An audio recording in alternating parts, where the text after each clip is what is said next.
Howdy folks, Dave here at Thunder Mesa Studio, where I am excited to be getting back to work on the old original Thunder Mesa Mining Company layout.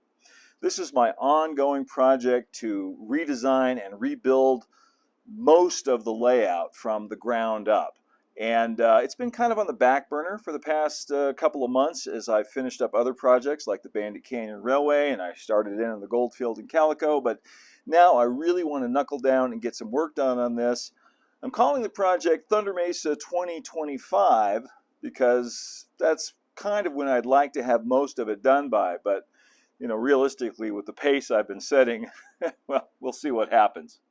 So my goal for this week is to take things back to the beginning, back to the original 3x6 foot Thunder Mesa layout, which I started on, gosh, about 13 years ago now. That was the original nugget of layout that everything else grew off of, and it's really the only part that I want to keep in total. Everything else is going to be rebuilt.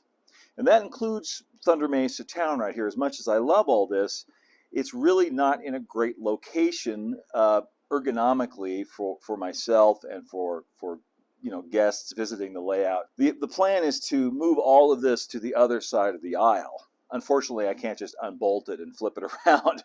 Everything has to be reconfigured. I have to take everything off in pieces. So I've been putting it off for quite a while. All the structures should come off with no problem, but I did build an awful lot of this stuff in place, like the platforms and the dock here at Fowler's Landing. So we'll see how well I do at removing all of this stuff and preserving it. And without any further ado, I think it's time to get to it. I think the first thing that needs to come off are these vehicles and anything else that isn't glued down here. Well, the fireworks wagon, one of my favorite models. Now I'll get the watercraft off the river, starting with Tom and Huck's raft. And to further complicate things, everything has a light in it, so there's wires coming out the bottom. And the Canyon Queen, very carefully. Now the main structure, Fowler's Landing, this just comes right off. You can unplug it.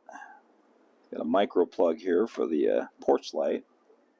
Now we've got the good old Rainbow Desert freight lines here.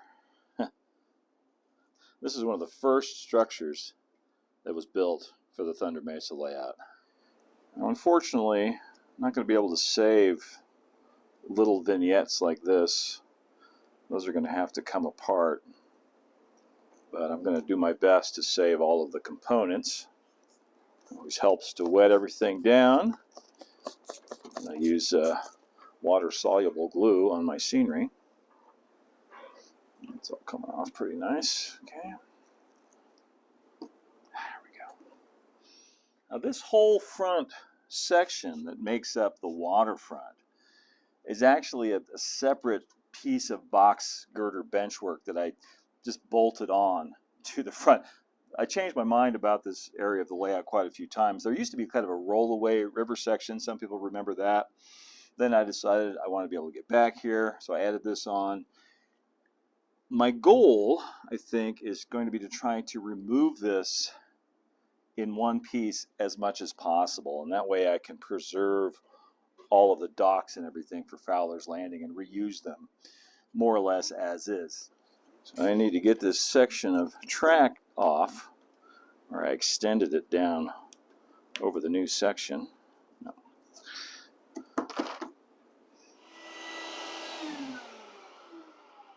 Scrape some of this dirt and grout away, and you might actually be able to see the seam here where these two sections come together. And unlike other parts of the layout which were designed to come apart, this was not. This was never designed to come apart, so it's going to be a little bit more work. This little pillar of rock overlaps the joint between these two sections, so I need to get it off there. I'd like to get it off there in mostly one piece. Well, it doesn't look like I'm going to be able to save the base of this, but I'll be able to save the rock pillar. That's carved out of urethane foam. I used everything in here.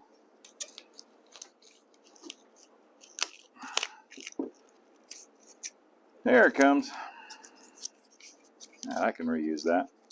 Let's see, now I can get the putty knife down in between these sections. You can see where they come together. There's a whole bunch of screws under there I need to remove also. Get to that in a minute. The scariest thing is that the edge of this dock overlaps the sections by about an inch. So I'm wetting this down in the hopes of it just popping off of there. I think if I can pop this fascia off of here, make my life a little bit easier.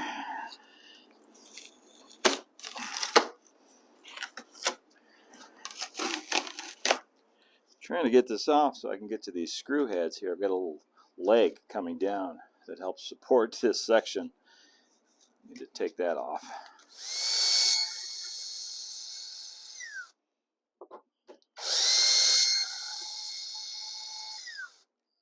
Okay, the only thing holding this on here now is a bit of sculpt a mold and a prayer. Hope it doesn't fall off before I'm ready.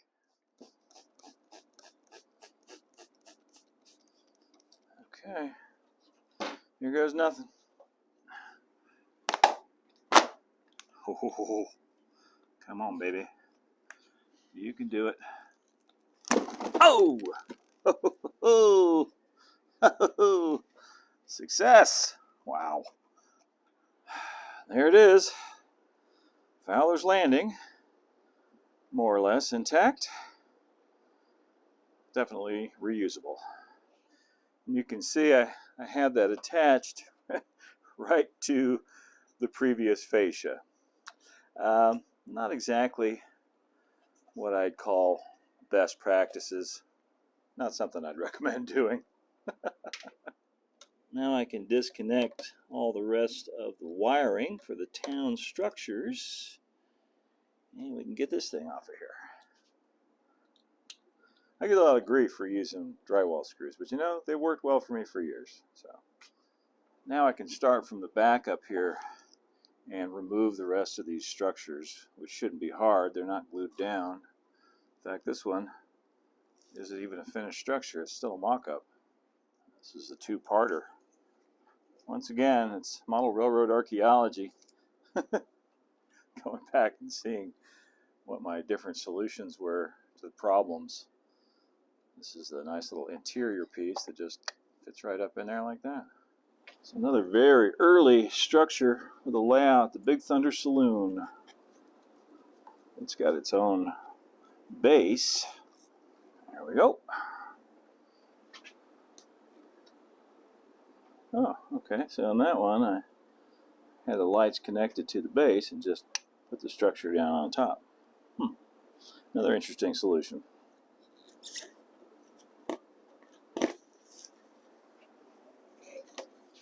Another unfinished mock-up. And Panhandle Cafe.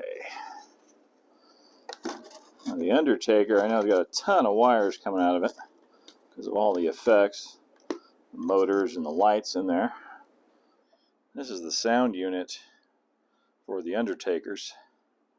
This is from ITT Products, and he did a little custom soundtrack for me. I sent him the MP3, and he loaded it and sent this out. These work pretty well. All of this has got to come off, including my stone outhouse, which is one of my favorite jokes on the layout, even though I'm one of the only people that gets it. There we go. The gallows is just held on with some pins, so I can pull that straight off. That's easy. But the rest of Boot Hill here is going to be a bit of a challenge. This is also a piece that was just bolted on. So I think I'm going to try and do the same thing that I did with the waterfront and remove it all as one piece, if I can. First, I'm going to need to take this track off. That's the first thing for sure. I'm not going to try to reuse Boot Hill just as it is. I don't think it's a different shape on the new plan. So But I am going to use, reuse as many components of it as I can.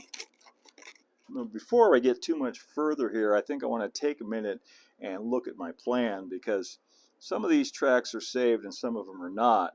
I think we're going to go back all the way to this switch, but I just want to check real quick and make sure. So let's take a look. Now this is the area that I'm working on right now. As you can see, the town has moved to the other side of the aisle here on the plan, and where the town was, this is now the beginning of Coyote Canyon. We've got a couple of big bridges going through here. Going to be a very dramatic scene with a lot of vertical scenery. Boot Hill is going to move over here to where Ravenswood Manor is going to be located when I get around to building that. And that track question, looking back over here, yeah, looks like that switch is gone. In fact, all of the track is going to need to be removed right up to about the Thunder Mesa mill. So, best get on that.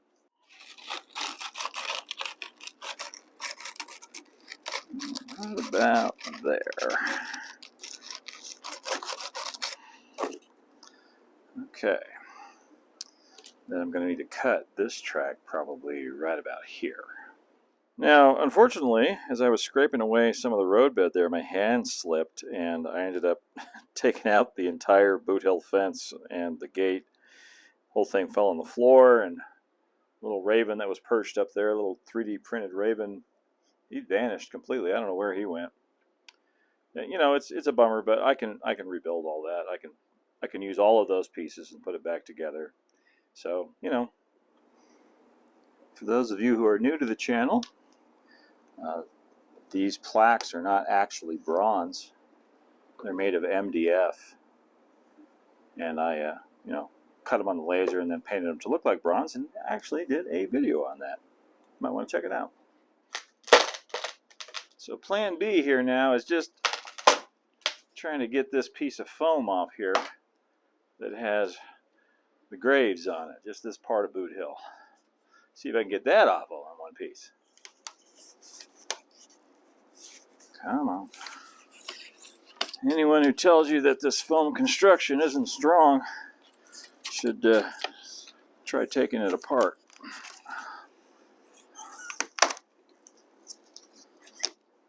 Haha! Ta-da! Ooh, look at those pins sticking out of there. Yikes. Okay, I think I've put this off as long as I can. It's time to tackle the depot. I think I'll start by taking the roof off. That'll make things a little easier. You know, it's not supposed to be glued down, but some errant scenery material can get in there sometime. You know, you'll have little spots of glue. Like right back there. Oh, look at that. Coming right up. Good.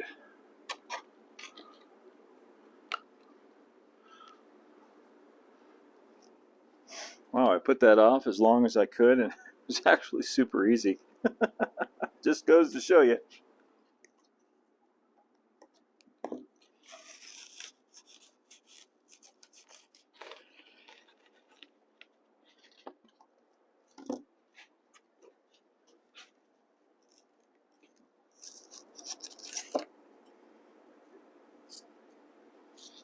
Definitely want to save those. And the last thing in town to go will be the privy.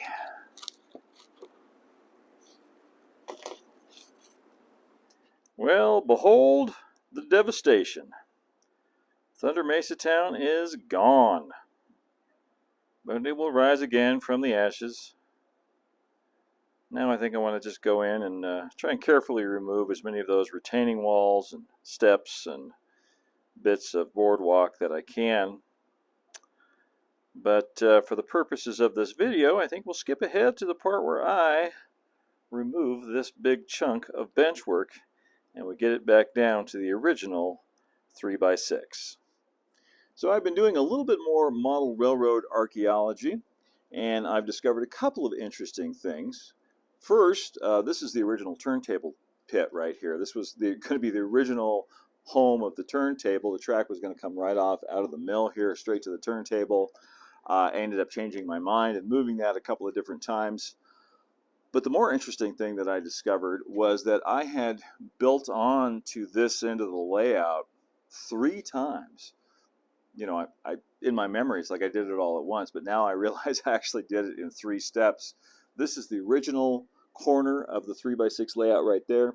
I added this 2-foot section on, and then I added another 6 inches on, and then a whole nother foot for that waterfront section that we already removed.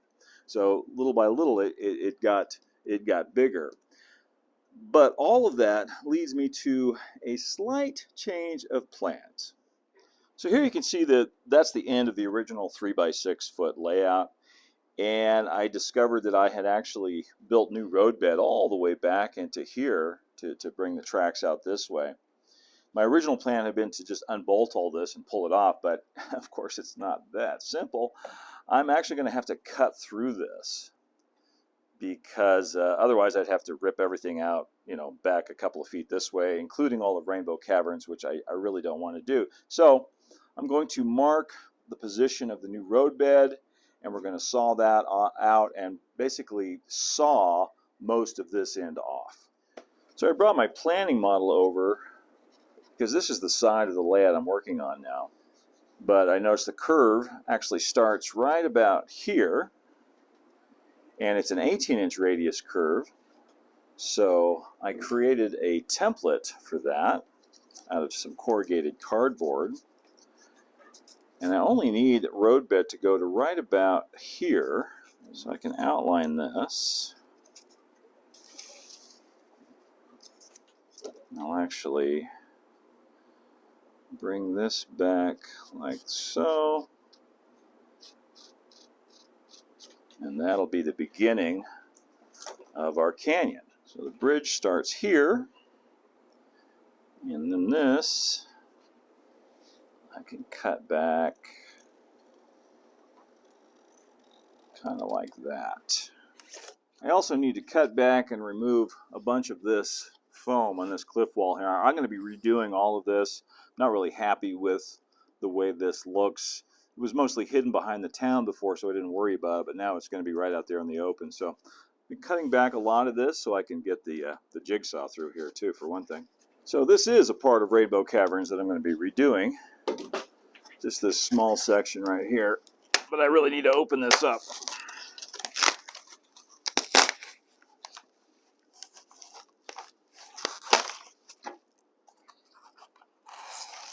Come on, baby. There. There we go.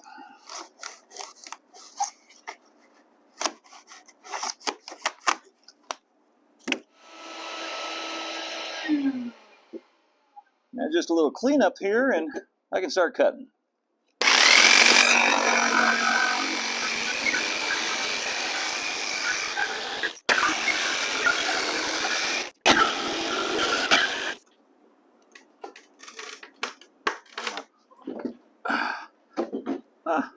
Just like that.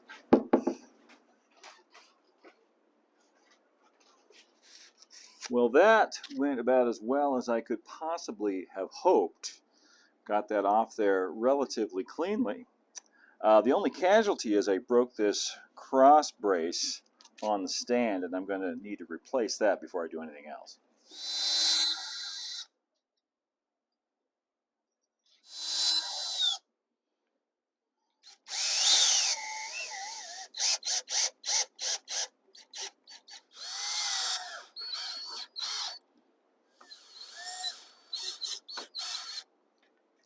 Well, now you might notice that I've got this big section of stand here where I want my new canyon to be. And that's because as I added on to this end of the layout, I kept scooting it further that way on the stand. So now I need to unscrew it from the stand and just scooch it back this way.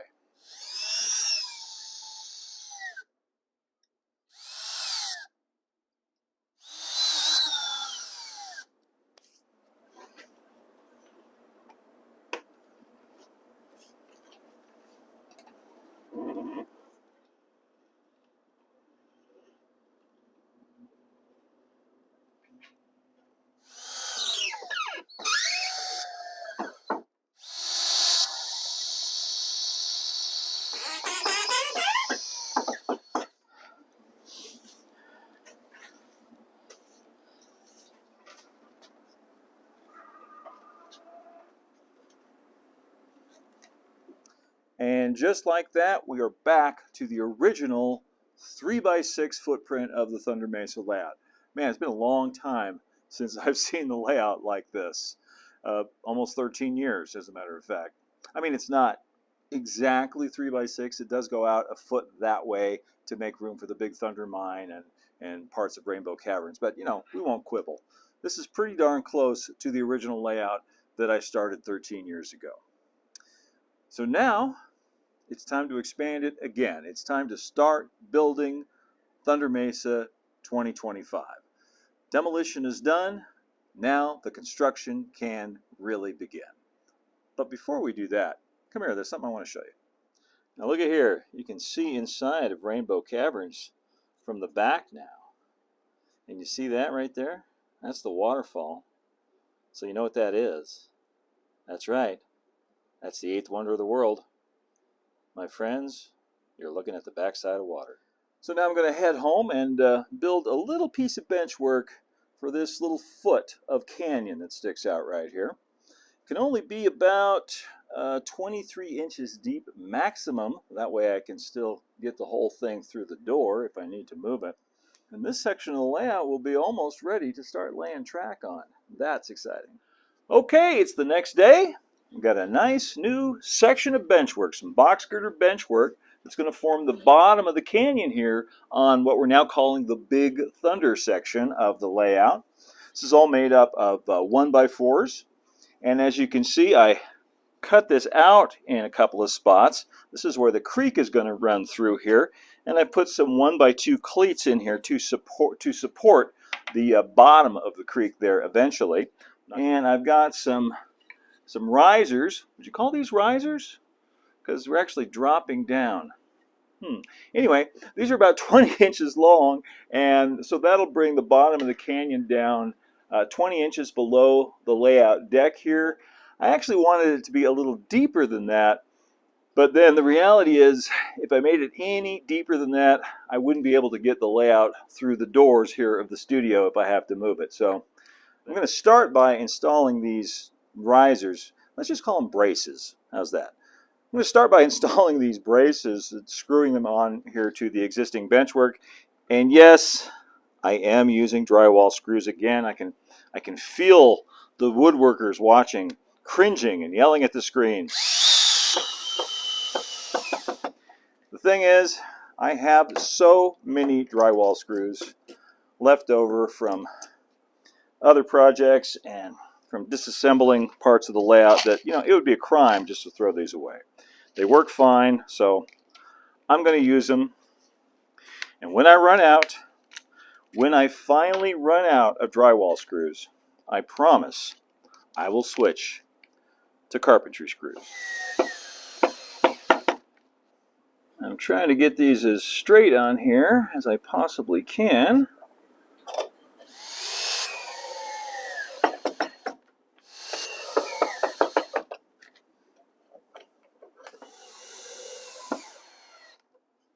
Okay, that's 1, 2, 3, 4, 5 braces coming down. And in case you couldn't tell, this is all lumber that was recycled from older sections of the layout that I took apart. Now I'll just slide this new bit of box frame under here, and we'll clamp it in place. Clamp down at this end. Check to make sure everything's level before I start putting screws in this. That looks pretty good. Of course, this is all assuming that the floor here in Jerome is level. And if you're at all familiar with the town of Jerome, you know that that is assuming quite a bit, but got to have something as a baseline.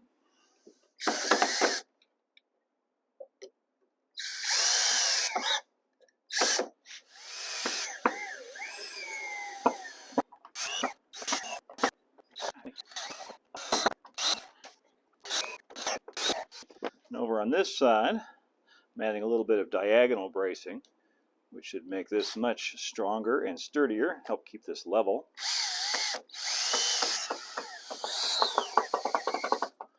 And then eventually, I'll have a new piece of fascia that comes down like this, matches up with this piece, And then the canyon will start right about here with all the foam rockwork.